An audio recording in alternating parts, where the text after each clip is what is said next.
What's up you guys? Hello angels! Welcome back sa aking channel. At sa mga bago at napadaan lang dito, hello sa inyo. My name is Miles. Welcome to my channel. Hindi na ako magpapatumpik-tumpik pa, okay? So nakikita niyo sa title, tayo ay magre-review ng Peel of Mask. At ito ay nag-trending siya dati. Alam ko late na ako, but better late than never, right? Ito ay first impression. Matagal na siya nasa akin, pero ngayon ko lang siya gagamitin. Siyempre, sa nakikita niyo sa mukha ko, yan ay kay hilamos ko lang. Talagang unplanned talaga itong pag-film ko. Wala talaga sa plano. Sabi ko, mag-film ako, i-film ko to first impression ko itong Peel of Mask na to. Ayan, ang aking face nang walang kahit ano. So, hindi na ako magpapatumpik-tumpik pa. Mag-proceed na tayo sa ating i-review.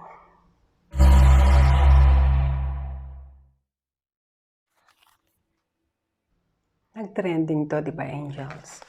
Ito ay ELIZAVECCA Milky Piggy Hell Pore Cleanup Mask. Sabi nila, most painful peel of mask daw. Yun ang sabi nila. Sa akin, meron ako nasubukan na peel of mask dati. Yung gold, kung di nyo pa napapanood, ilalagay ko na lang dito.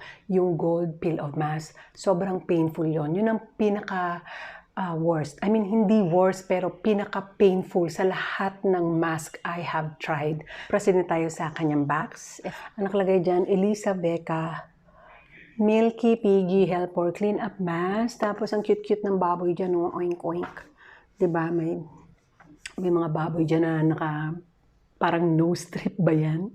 100 ml, 3.38 fluid ounces. Tapos yung kanilang site dito, www.elizavecca.com.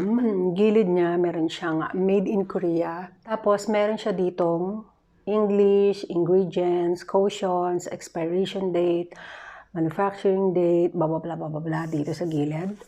Tapos sa likod, ito, hindi na natin maintindihan, puro Korean na.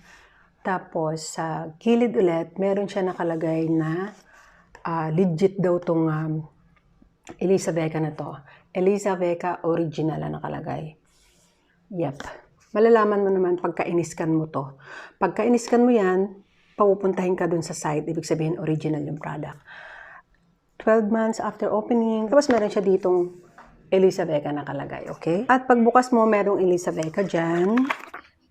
Wala siyang English sa tube. Puro Korean yung nasa likod. Tapos, sa harapan ay yung site lang at saka yung kanyang ELIZAVECCA Hell Pore Cleanup Mask. Tapos dito may nakalagay na Made in Korea. So, pag binuksan mo siya, meron siyang, yun na maganda, meron siyang cover na ganyan. Siyempre, as you all know me, pag ako nagmamahal, meron akong handang wipes, meron akong handang flat brush, at isang maliit na flat brush para sa aking face headband. Start na tayo. And apply mask to your nose and around nose. And then peel off slowly after 15 minutes and remove the sebum from nose surface. Nose lang pala to. Pero ang ginawa ng iba hindi sa nose, sa buong mukha. Ang nakikita ko, buong mukha nila nilalagyan. So, yun ang gagawin natin, okay? Kasi medyo matagal na rin ako hindi nagpipeel off mask. Siguro mga 2 weeks plus, hindi ako nagpipeel of mask, lampas na. Yun, tatry natin hindi lang sa nose, kundi sa face, okay?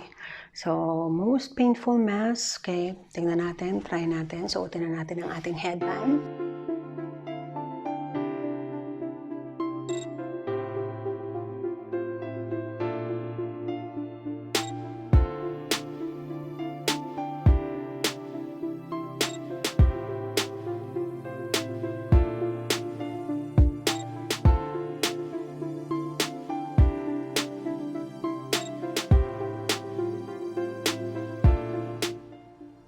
Thick siya, thick. Yung butas niya medyo malaki. Most painful peel of mask daw itong ELIZAVECCA. So, let's see kung may tatalo dun sa gold peel of mask ko. Sobrang nasaktan ako dun eh. So, tingnan natin kung alin ba talaga masakit. Kung itong ELIZAVECCA o yung gold peel of mask na yon. Kung di nyo pa napapanood, panoorin nyo yun. Pero, ang effect nun, makikita mo, ang ganda, na-brighten up yung skin ko, skin ko. Ano siya, ang luwag-luwag ng kanyang bibig. Sa lahat-lahat na nasubukan kong tube na ganito, ito ang pinaka-maluwag na butas. Lahat na nasubukan ko na sa tube, maliliit yung butas. Ito, malaki. Start na tayo. Uy.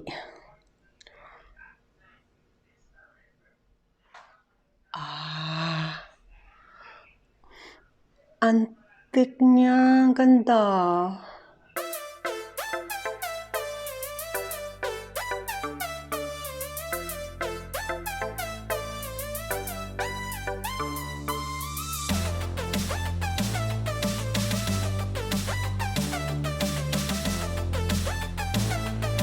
Sakit siya sa mata.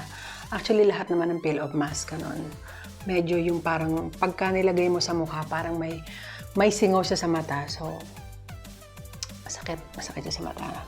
Lalong mamumula yung mata ko.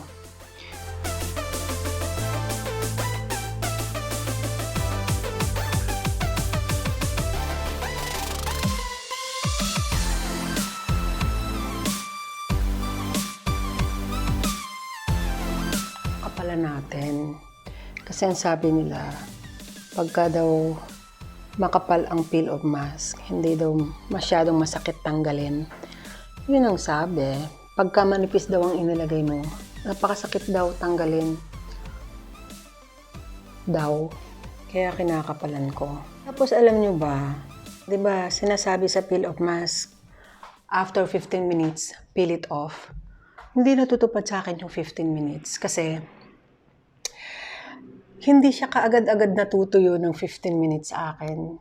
Kahit manipis lang ilagay ko, lumalampas at lumalampas siya. So, hindi natutupad yung 15 minutes na sinasabi niya. So, sa peel of mask naman kasi, dapat talaga, kaya nga peel of mask, diba? Patutuyuin mo muna ng bongga para bongga rin yung pagtanggal mo sa face. Hindi yung basa pa lang tatanggalin. Kaya nga peel of mask eh. Ewan ko bakit ganun. Siguro sa manipis lang nalagay yun. Makapal ako maglagay.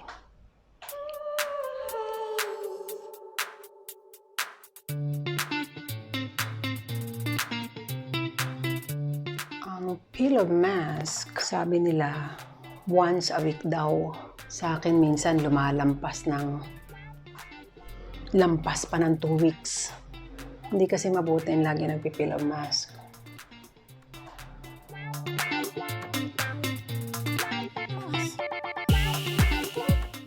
Malamig siya sa mukha. At syempre lahat naman ng peel of mask masakit sa mata. Kaya ganyan mata ko namumula. Masakit siya. Lahat ng peel of mask na nasubukan ko, pagka inilagay ko sa more here, basta sa may malapit sa eye area, like here, tsaka dito sa nose, mata ko ang hapde. Mahapde din ba yung mata niyo pag naglalagay kayo ng peel of mask? Comment kayo below. Ang hapde niya. Pero sa una lang naman yun. Pero pag nagtagal na, hindi na siya mahapde. Linis-linis din pag may time. Nililinis ko siya. Ayoko kasi nung masyadong maraming kalat dito, diba? So, yan na siya.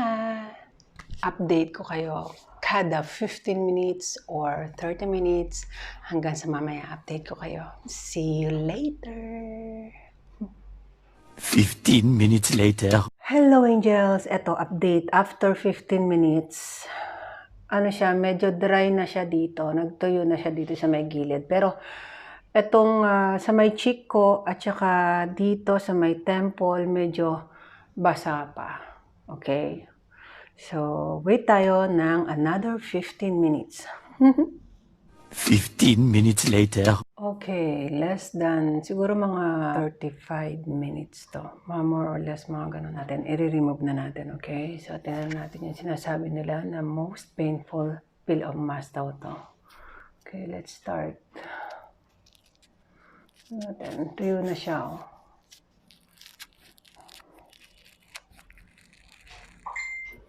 So, magsisimula tayo dito. Pataas. May baba.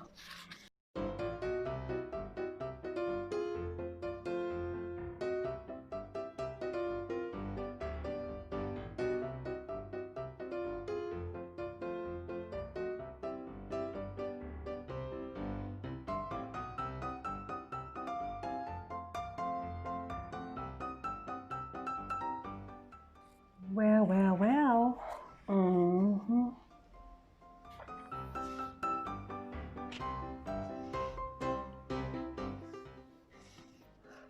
wala akong naramdamang sakit. Hindi siya, so meron ako nakikita dyan. Hindi ko alam kung nakikita nyo. Nakikita nyo ba? Saan ba siya pwede makita? Ayun, ito black yung suot ko. So nakikita nyo ba yan? Meron siya. Pero hindi siya katulad nung Taiwan na ginamit ko. Sobrang dami nun. O dahil sa naka-quarantine lang. Pero to konti lang konti lang. So ginaganyan ko sa black kasi mas kita siya So ito yung pinakamalaki na. Pinakamalaki yung what? I-close up ko na lang sa inyo, okay? So, walang kasakit-sakit para sa akin. Pinakamasakit na sa akin yung gold pill of mask. Yun ang most painful pill of mask I've tried. Itong ELIZAVECCA, hindi siya masakit. Nakatulad na napapanood ko sa YouTube sa iba, okay? Hindi ako nasaktan. At ang maganda sa kanya, hindi masyado siyang maasim. Di ba lahat ng peel of mask, maasim ang amoy? Ito, medyo may kaasiman, pero hindi ganun kalakas. Hindi katulad ng ibang peel of mask. At ano pa ba? Siyempre, masakit din siya sa mata. So, lahat ng ingredients niya, ilalagay ko na lang sa description below. Kaunti lang naman natanggal. So, ayan na siya. So, siyempre, linisin niyo yung mga excess na nakalagay dyan. Kasi hindi naman maiwasan. And then toner, basta balik na kayo sa inyong skincare regimen. So, sana nagustuhan nyo itong video na to. At kung nagustuhan nyo, don't forget to give it a like. And sa mga bago, please subscribe. And don't forget, ring the bell. Thank you for watching. I love you all.